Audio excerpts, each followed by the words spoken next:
everyone. This is Omar from the Third Rail. I hope everybody's doing fine. I think I made a mistake with the sound here. I put the sound on Real Talk. How's everybody, man? Got a bad, man. I'm not feeling too good now. Got a sore throat. Roadcaster. Yeah, there I am. So how's everybody? Happy Eid Mubarak to all the Muslims all over the world. Eid Mubarak. كل عام وأنتم في خير. I hope it's a happy and healthy Eid for everyone from every corner of the earth. Tonight is the end of Ramadan. Hopefully, tonight we're going to have a show. We're going to talk about this guy named Coleman Hughes and how he got around on the Joe Rogan show. Then after that, we're going to talk about Tucker Carlson. But Tucker Carlson, I'm going to talk about him on Rumble because now I know how to go live on Rumble. Thank God that I know how to go live. So I'll be able to speak my mind, hoping everything is good. Inshallah, everything is all right. I am Omar from the Third Rail. Guys, I'm struggling on this channel trying to get me some fucking followers, man.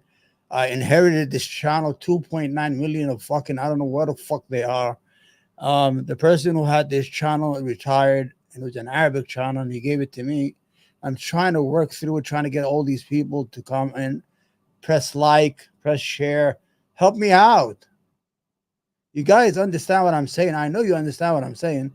But why aren't you pressing like? How the hell I'm going to get? I used to get 8,000 views last year. Now I'm only getting 600, 700, 800, man. Do you guys want me to quit? Do you want me to quit? Let me know, man, because I'm tired, man, really. I need you to press like, man. You're not losing anything. Anyway, there's a lot to talk about. Tucker Carlson tonight came with a show about Christians in Jerusalem, how they are being treated. And he interviewed a priest from Jerusalem, and everybody's getting on his case tonight. All the usual Zionist piece of shit that we have to deal with all our life now.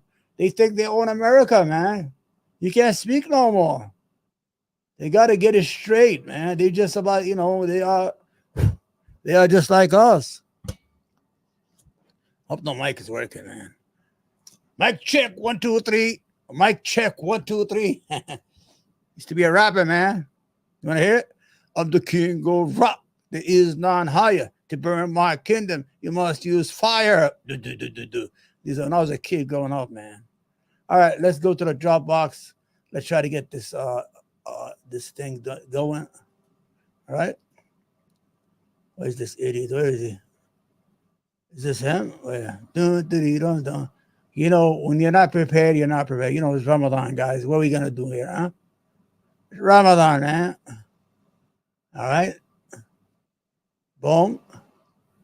Boom. There we go. We're going to start with this guy. The Joe Rogan Experience. Right now, the belief is that... All right. Let me first come up here. All right, this guy, he's the new Candace Owen. Does that make any sense to you? He's about self-improvement. I agree. I saw seen his book. His book is about he's against DEI. I'm against it. He's against like affirmative action, all those bullshit programs. I don't think they need it anymore because we do live in a different age. And I do agree with him on that one because we are living in a different time. There's no real racism. There's racism, but we still have the vehicle to sue or to complain. Companies have human resources. They have these things of that nature. So discrimination is not going to happen like it did 50, 60, 70 years ago. America has come a long way, though we are divided politically and all that stuff. But as a country, I do agree with him that this affirmative action, this DEI, this critical race theory, all that stuff is divisive. I don't want us to be divided by religion, by color, or by belief. I think the United States is a beautiful country. It gives everybody an opportunity, and we are doing good. We are successful. I mean, there's no need for us to have reverse discrimination against white people. I mean, right? I mean, we are. That's called reverse discrimination.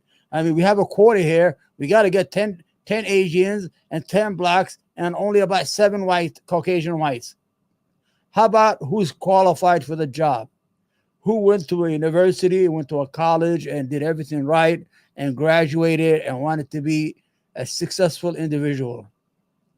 Now, I agree with this guy. His name is Coleman Hughes. Now, we're going to speak about Gaza. Then we're going to speak about Tucker Carlson on Rumble only, okay? So he went on Tucker Carlson, and I don't understand why certain people will go on a program and start talking about something that they don't know about. And when I saw his podcast, he goes, I'm pro-Israeli.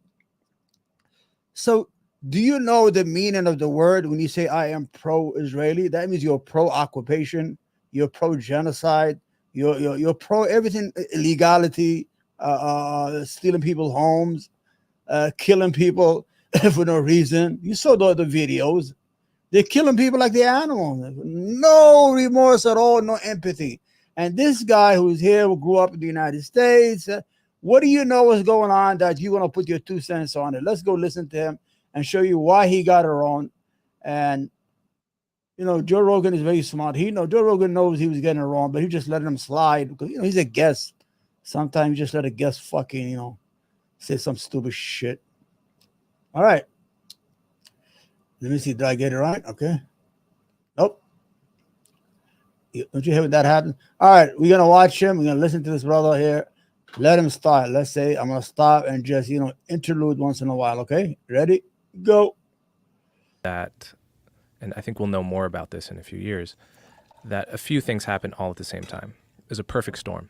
First, Hamas has been planning this attack for 2 years. Okay. And one of the leaders of Hamas actually said that they've been strategically lulling Israel to sleep by making it seem like they're no longer interested in a conflict the past 2 years. Okay. And Israel, even just a week before the attack, allowed more Gazans to come over the... Okay. First of all, let me tell you what my stand is so you'll know. First of all, I do not see Hamas as a terrorist organization. It's not. It's only a terrorist organization according to the United States, Israel, and some of the Israeli allies in Western Europe. But according to the United Nations, it is a resistant movement that's trying to acquire self-determination. They want their country back. That's all it is. I mean, certain people will demonize you by classifying you as a terrorist, when they don't agree with your politics or your ambitions or your right to self-determination. I mean, Hamas is not a terrorist organization. Let's get that straight. Yes, on October 7th, they did attack. Did they kill innocent people? Yes, that's wrong. And we condemn that. But they also killed a lot of soldiers, and they took over a lot of military They took over 22% of Israel on October 7th. These fucking guys were asleep at the wheel. Anyway, let's see what he's got to say more. So he sees Hamas as a terror. I don't see it that way. You cannot like the IRA, the Irish Army, or in Britain. They were fighting for self-determination. Let's see what he has to say. Good, man. Speak! Border and work in Israel as basically a reward for good behavior, right? They thought Hamas has gone into this mode where they're more concerned about the economics of the Gaza Strip than about attacking Israel. So Israel was asleep at the wheel. Israel also had transferred a lot of IDF that would normally be at the Gaza border to the West Bank. It was also the Sabbath. It was also a major holiday. It's also they've had the biggest protests in a generation, almost the same way America was during 2020. All right, so get to the point, man. Israel has been for the past several months over their judicial reform. Okay. So you put it all together. Can you go into that a little bit, please? Yeah. So basically, the judicial reform in Israel is not like the United States. They don't have a constitution. They don't have this kind of really beautiful genius system of checks and balances that we have, where No, they don't. You know, The reason Israel doesn't have a constitution is because they have to give Palestinian full human rights. So they gathered all these common laws from England. And I don't know how you have a Supreme Court, how you legislate in courts, if you don't have a constitution that writes everything, equal what's civil rights, what are this and that. They don't have a constitution. It is strange. And I know there's a purpose to it. There must be an evil purpose to it. Because the Zionists, you cannot trust the Zionist motherfuckers, man. Good. The president can veto Congress, and the Supreme Court has a check on everyone, right? And everyone keeps each other in check. Israel just has a single parliament, they call the Knesset, Okay. a prime minister that has a lot of control over that parliament because he leads the majority coalition. So basically, in Israel, the president and their Congress have a lot more power than in America, historically. The Supreme Court doesn't have the power to say no to them. But over the past 30 years, the Supreme Court has been basically grabbing more power for itself under these things called basic laws, where they can now say to the Knesset, no, you cannot implement that policy in the West Bank. It violates human rights. They have more powers to check the majority party. And that's come to a head now because... First of all, the West Bank and Gaza, they're not under Israeli civil law or civil jurisdiction. They are under military law. So they can arrest anybody anytime. There's no trial. There's no due process. They have about 10,000 to 7,000 Palestinians who they kidnap from their homes without any due process at all. They just take them there and that's it. They don't have. The Israeli settler who's a thief, who doesn't belong on that land, who stole that land, has civil rights. So if he starts shooting Palestinians, the army can't touch him. They have to call 911, whatever, 911 police to arrest them. You understand the difference of discrimination? And it's amazing that this guy is here. He's going to be tried to make it right or seem that is normal, normalize it. That's what I was looking for. Okay. The Supreme Court is perceived as left-wing and sympathetic to the Palestinians. Okay. Just like in America right now, the Supreme Court is perceived as right-wing. And that's a fucking lie, man. That's a fucking lie.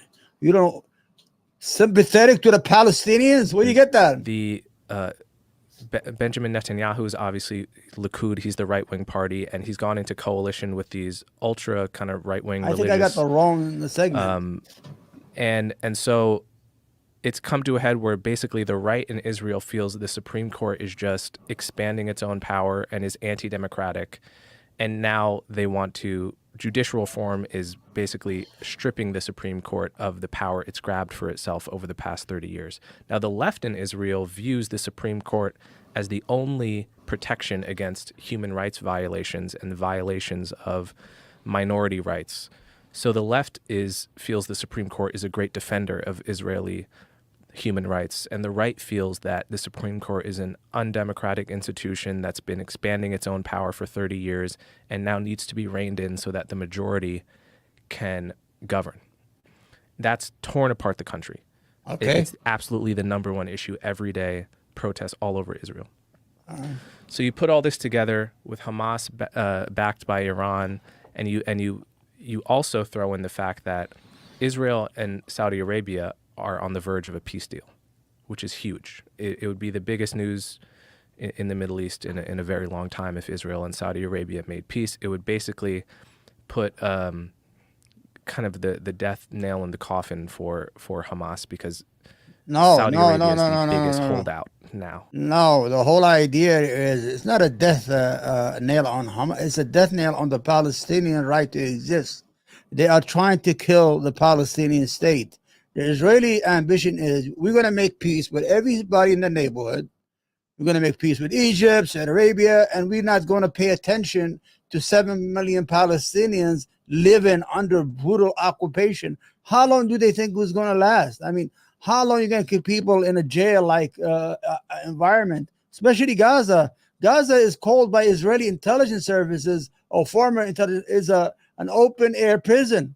or concentration camp where they had it all locked down. Did you know in Gaza, ladies and gentlemen, was the Israeli, the Jewish Zionists will not let chocolate, diapers, baby food sometime, paper. There were certain items they would deprive the people in Gaza as a punishment.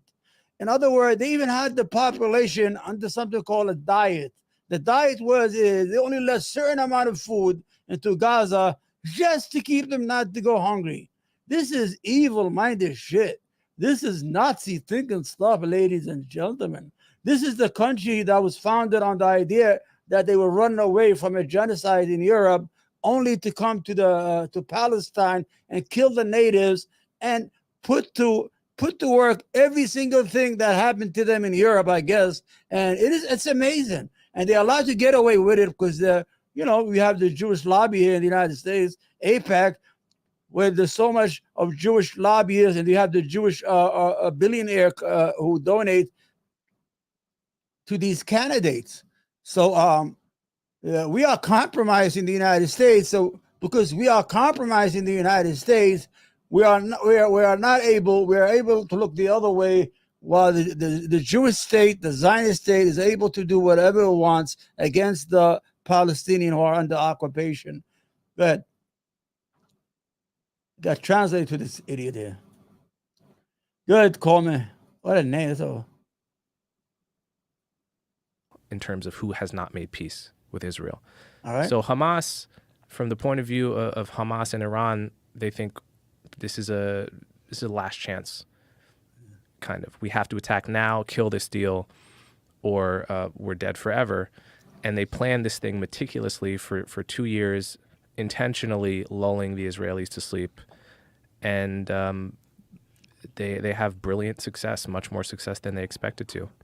Now, some people have said it's an inside job. I don't believe it is. I think if it is, we'll know that from reporting. That's conspiracy bullshit. Go ahead. In the next 2 years. But at this point, I believe the theory that it was an incredibly successful attack by Hamas and a perfect storm. Well, that all connects and makes sense, if that's the case. What's terrifying is it doesn't seem, what's always terrified me about the Middle East is that there doesn't seem to be a clear way to resolve this. I mean, if Saudi Arabia and Iran, or rather Israel, came to some sort of an agreement and made peace and were able to establish that long term, that'd be a great step in the right direction. But other than that, like when you look at what's happened now, oh my God, the rhetoric from both sides, it's just, didn't we learn anything from World War II? Didn't we learn anything from the Holocaust? Didn't we learn anything from human beings' ability to other human beings, to just turn them into a thing that's not them, dehumanize them? Thank you. And that there's this impulse to do so that existed forever, because when we were tribal people that probably barely had a language, you had to be absolutely terrified of marauding male tribes that came over your border and wanted to kill you and take your resources and steal your women, because that's what they did. And so we have this ability to look at other human beings as an other and get ruthless and horrifyingly violent, because that was the only way for us to survive for thousands of years. So it's ingrained in our system. But it's now it exists in the context of global war. And it exists in a time where you can manipulate media and spread false narratives, and governments are allowed to use propaganda. They're allowed to lie to people if it's for the overall better good of the nation. It's wild. And that's the root of the issue. The root of the issue is how every human being sort of reluctantly admits that there's almost no way to stop all wars.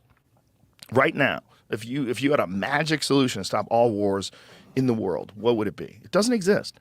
That's terrifying, because the thing that we are scared of the most is global thermonuclear war. The thing that everybody should be the most terrified of, that we get so stupid that we wipe every human being off the face of the planet, and we're more than capable of doing it. some insane number of times over, and that they're playing with the very first steps of that game. They've moved the first pawn out onto the chessboard of the global thermonuclear war chess game.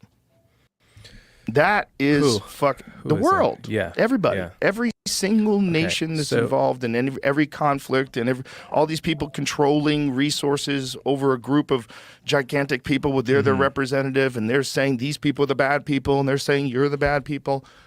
It's just like human beings have always done. It's like literally a part of our system. So I agree with you that we are built and hardwired for deep levels of violence. Those of us that have been lucky enough to live in safety and security, we may not realize the violence we're capable of because we've never had to survive. Right. But I do believe that there is a difference. You mentioned the lessons of World War II, right? We were capable of violence. Hitler was capable of violence, but we were not the same as Hitler. Right. There was an imperative for us to defeat him at almost any cost, and we did horrible things in that war. But people understand that there was a good side and there was an evil side. Yes. Okay. Now, I don't know if you or most of your listeners feel this way about Israel, but I do. I think that in this situation, Israel is the good guy and Hamas is the evil guy. Okay. I think some people feel... Okay, ladies and gentlemen, I want to ask you to be honest with me. Forget about this fucking idiot over here. Now, Israel is a country. Remember Malcolm X when the movie started? He said we didn't land on Pelham Rock, but Pelham Rock landed on us.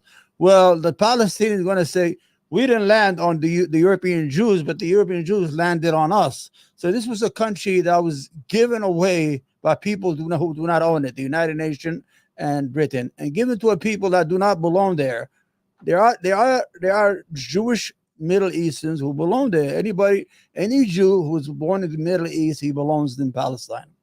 But all these third-party summification or time-sharing Israeli citizens don't have the right. Now, you have to put things in perspective. He's saying he's pro-Israel, and Israel is the good guy.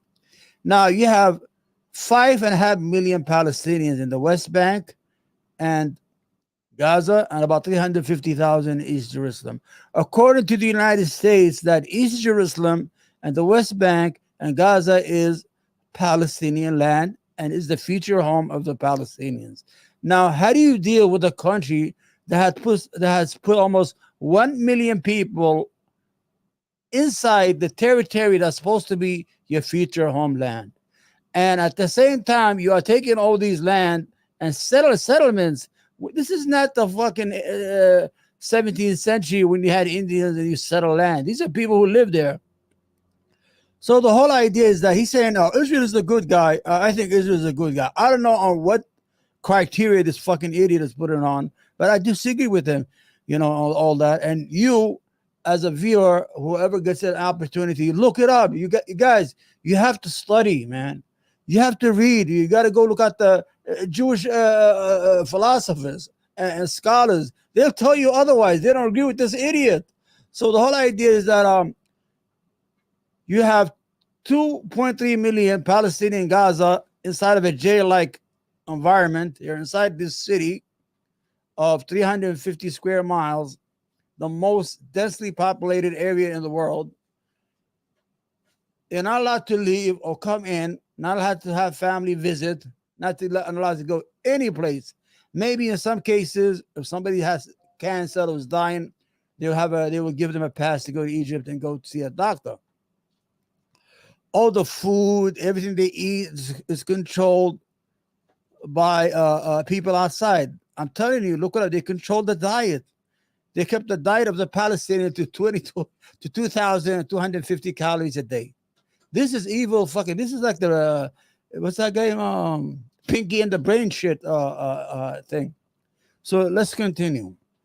Right now, he's telling you that the Palestinians are the bad people, and the Israeli who's occupying their land are the good people. Okay. Hamas is just acting like anyone would if you had taken their land and Thank you. Okay. their He's making sense now. freedom fighters that go a little bit overboard. I don't think that's what they are. Uh-oh. I think they are a death cult that really believes what they write in their charter in the late 80s, that they want to annihilate every By the way, these are Zionist talking points about the charter. You always hear that on TV. single Jew in Israel and replace it with an Islamic state and eventually have a state like ISIS. That is the fucking lie. First of all, Hamas has been there since 1987. You have Christians that's living inside Gaza, about 1,000 Christian churches. There is no problem. Their whole objective is to reclaim their land. Yes, they want the whole thing because it was taken away from them, but they already redid the charter. You know what? Who has the same charter? The Likud party of Netanyahu. They have the same language, that Israel is from the river to the sea, control under Zionist control. Case closed. And when you see the war that's going on right now in Gaza, it is not a war against Hamas. It's a war against the Palestinian people's right to exist on that land. What they're trying to do is make it so unhospitable to live in that the Palestinians are going to leave and they get to take it over. Good. And that what they did on October 7th with the, the barbaric slaughter, that's the point for them. That is what they want to do to all of Israel. All right. And the difference is that Israel, though like the American army, it's just like there's been many excesses, much to criticize. They're not like the American army. Please do not paint America as Israel. America has a lot of issues, a lot of problems. They did a lot of wrong, but they're not trying to settle other people's land. They want to steal the oil, but they don't want to settle on the land. We're about the money. Yeah, nah. If Israel wanted to annihilate Hamas and the Palestinians the same way Hamas wants to annihilate Israel, Hamas would be gone and there would be no Palestinians in Gaza. We know that Israel could... Hold on, ladies and gentlemen. I'm going to give you a video here. Shut this piece, this fucking garbage. This pure excuse of a human being. Let's shut him down. But he's just making shit up. Who he wanted to. All right. Let's see. According to Israeli investigative journalists at 972 Plus magazine. No, I have this. I wanted to show where the thing I had. Hold on. Forgive me, man. Forgive me, guys. Let me show you what Gaza looks like, okay? He's saying that, well, if Israel really want to destroy Hamas and kill the Palestinians, they do it anytime. They already tried everything.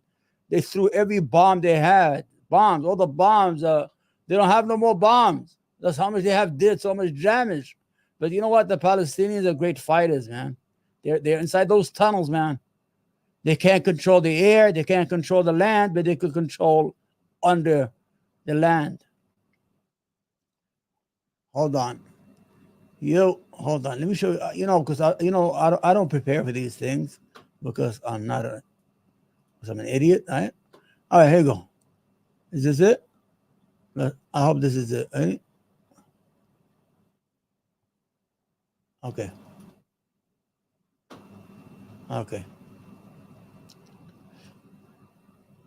Remember, he just said that if Israel really wanted to destroy Gaza, and look what they did. I mean, this is nuclear bomb shit, man. Look.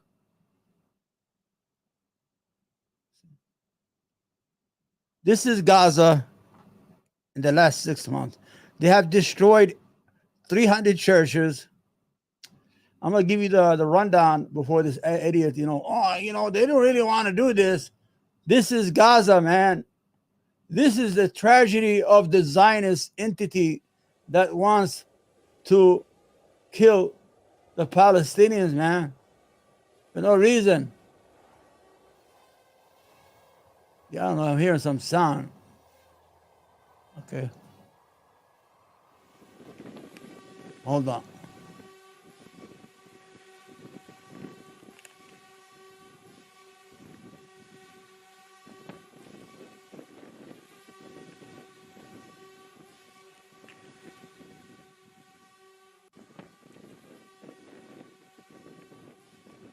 This is Gaza. Is that the good guys? Who are the good guys and who are the bad guys? These people have deliberately declared war on buildings, on schools, on churches, on everything, man. I'm going to give you the breakdown. Hold on. All right, let's go back to this idiot. Okay, go ahead. Obliterate them They don't- overnight. Why don't they? Ah, Well, for mixed reasons, but because they they're don't good want guys. to. They don't want to live in peace fundamentally. yeah. And so I don't think the two sides are equivalent here, though they're both capable of that universal among humans, which is cruelty. I don't think these two sides are the same. I really think this is a situation where there is a good guy and a bad guy. And the good guy is What solution could possibly be Oh, God, the wrong shit, man. created that would somehow or another calm this down at this point? After that attack, it's so horrifying. But then the response is horrifying too, where who knows how many civilians have died in Gaza. Yeah. So we're terrified of both. And then there's this narrative that, what was the thing with the hospital? Oh, yeah. So this has been going on the past 48 hours. Basically, what happened is the entire media, the Gaza Health Ministry, which is run by Hamas, said that Israel just bombed a hospital and killed 500 people. Mm-hmm. The entire media ran with this story. Right. New York Times, BBC. They just ran away with it, said right? 500 killed in Israeli airstrike on hospital. And obviously this is monstrous if so, right? Why would Israel bomb a hospital? Israel is known to have at least a policy of not bombing hospitals because Israel feels that it wants to generally respect what a war crime is, right? Okay. That's the policy, at least. So this went viral. Then it turned out, actually, Give him most some water. likely- Give this fucking idiot some it water. actually man. turned out 100% the hospital wasn't bombed. It was Okay. the parking lot next to the hospital. Okay. So that was the first inaccuracy in the story. Okay. Then it turned out it's very, very unlikely to be an Israeli airstrike and was almost certainly not a Hamas rocket, but a Palestinian Islamic Jihad. This is the other. Oh, Palestinian okay. terror All group right. in Yeah, Gaza. yeah. That's what They it is. launched a bunch of rockets. One of them was a dud and landed in the hospital parking lot. Right. And this is on video. Al Jazeera showed the video by accident, and that's how it's part of how it's been confirmed. What do you mean by accident? So they were showing this in real time. I think it happened at like 6:59 exactly. It's either 6:49 or 6:59. They were showing live footage Niggas giving the hours, man. Excuse my words. or footage they had just taken of. All right, hold on. This is the true facts, ladies and gentlemen. These are according. Forget about it. This is not according to Hamas. Okay, wait. Let him finish first. Let him finish. My bad. Let him finish first.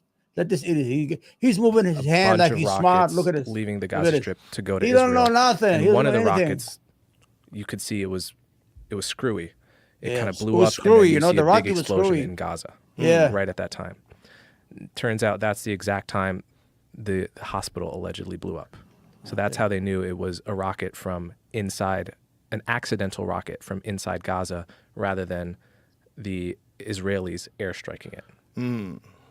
So then all the New York Times, BBC, they all started slowly changing their headlines from 500 killed in Israeli airstrike to 500 killed in blast to, at this point they may be saying parking lot next to hospital killed only 50 to 100 people. This is still an evolving story, and we're talking on Thursday. So by the time it didn't this actually episode, hit the hospital itself. It hit the parking lot next to the hospital and did damage to the hospital. the latest is that the hospital's still standing, and it was only thought you the said it parking was old. lot What the hell next is to the it? hospital, and a bunch of cars may have exploded as well. All right, with your hand. So That's the latest, because they have pictures now. The next day they took pictures, and the hospital's there. Okay, I'm gonna be honest with you. I picked the wrong video because I'm such an idiot. I am an idiot when it comes to these fucking. I don't know, man. I picked, but let me give you the rundown on what's going on here.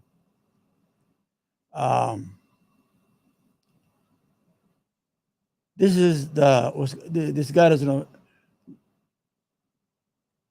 In the last 6 months in Gaza, The Zionists have killed 41,496 Palestinians. They have injured 77,250. Hold on. Okay. Out of the 41,000 dead, 15,370 are children under the age of 18. I don't know what that fucking guy was talking about. And out of those 41,000, 9,671 women. Women are not militants. There have been injured 77,250 people, 136 journalists. These are the good guys, by the way. This is the good guys according to Coleman Hughes. A journalist killed 136.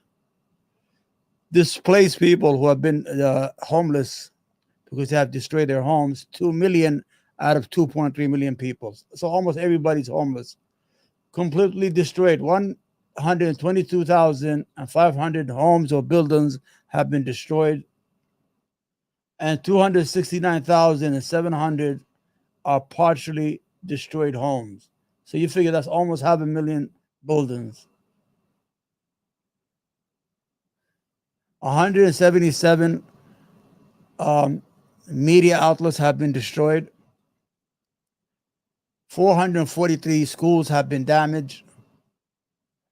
2,217 industrial facilities have been destroyed. 647 mosques have been destroyed or damaged. 3 churches have been damaged. 869 healthcare workers have been targeted. 349 of them have been killed and about 520 injured. Healthcare, 301 facilities, hospitals, clinics, outdoor clinics, small hospitals, small clinics, big hospitals have been attacked or destroyed. Out of those 29 are hospitals, 69 are clinics, and 203 are ambulances.